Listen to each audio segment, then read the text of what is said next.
दोस्तों यहाँ पे हम चंद अद्वियात की बात करेंगे जिनको फेफड़ों के अमराज के अंदर इस्तेमाल किया जाता है और बहुत अच्छे रिज़ल्ट मिलते हैं। और स्पेशली जिन दिनों में खुश्क सर्द मौसम हो या सिर्फ सर्द मौसम हो, मरतूब सर्द मौसम हो, उन दिनों में इस्तेमाल किया जाता है।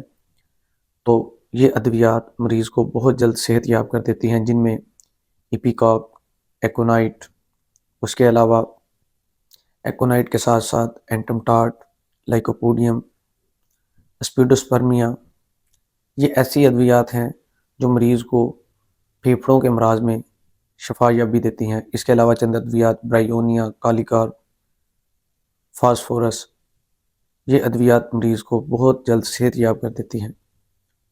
इसके अलावा दोस्तों कुदरती तौर पर ठीक करने के लिए कहवे का इस्तेमाल किया जाए। कहवे के इस्तेमाल के साथ ड्राई फ्रूट्स का इस्तेमाल किया जाए, नट्स का इस्तेमाल किया जाए।